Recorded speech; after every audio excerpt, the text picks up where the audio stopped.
L'interface utilisateur d'Illustrator CS6 a été complètement redesignée et améliorée en termes d'ergonomie. En effet, vous allez limiter le nombre de clics et toutes les tâches répétitives. Tout ceci vraiment au service de l'utilisateur. Pour s'en convaincre, il suffit de regarder le panneau de contrôle qui a été aujourd'hui complètement repensé en termes de classement. Regardez par exemple au niveau des opacités, au niveau des styles, on s'y retrouve d'une façon très simple et intuitive.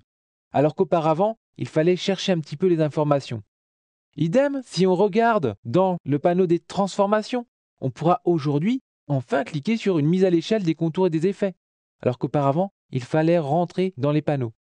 Idem au niveau des opacités. Si je regarde dans le panneau transparence, on peut aujourd'hui créer un masque d'opacité par un simple clic, sans passer par le menu local.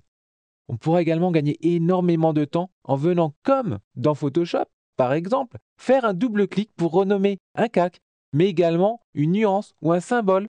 Enfin, tout ce que l'on peut afficher par liste. Si on souhaite par contre rentrer dans les options, il faudra faire un double clic sur la partie droite.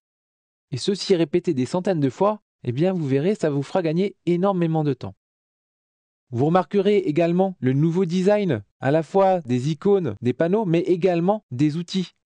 Ici, vous avez les anciens outils de la version Illustrator CS5 pour faire la comparaison.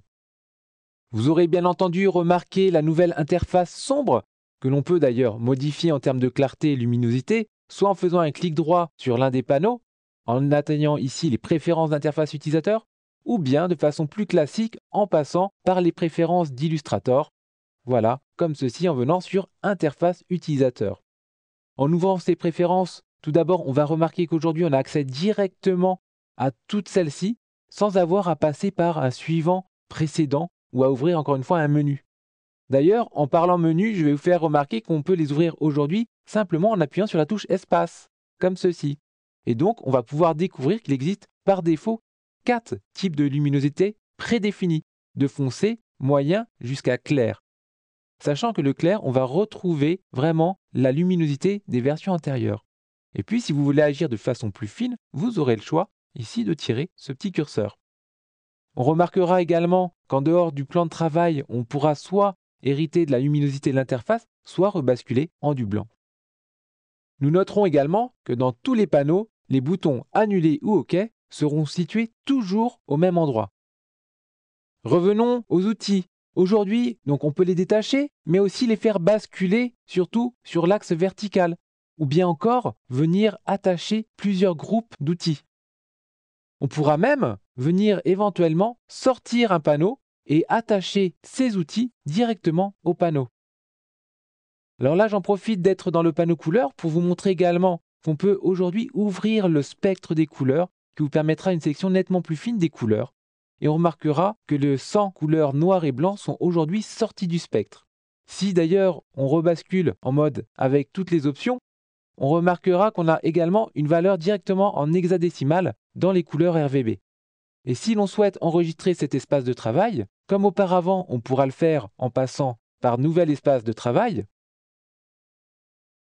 et si par la suite on modifie cet espace de travail, par exemple ici je vais fermer ce groupe d'onglets, si je souhaite basculer à un autre espace, puis revenir à mes nouveautés, je vais voir que je vais conserver le dernier état, alors qu'auparavant, ça les réinitialisait.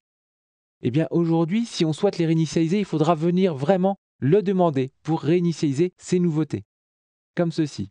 Et là, je retrouve bien mes panneaux. Vous noterez également des petits plus assez pratiques, notamment en passant dans les raccourcis clavier, où on peut aujourd'hui faire une recherche. Donc là, par exemple, je vais taper plume et tout de suite, je vais atteindre l'outil plume si je suis dans les outils. Par contre, si je viens dans les commandes et menus, on verra la plume calligraphique. Et puis, on peut sélectionner ou non le respect de la casse, si l'on souhaite garder une recherche en tenant compte des majuscules ou non. Enfin, pour finir sur l'interface, que vous soyez sur Mac ou PC, vous bénéficierez aujourd'hui de la même expérience utilisateur. Vous verrez, c'est extrêmement agréable.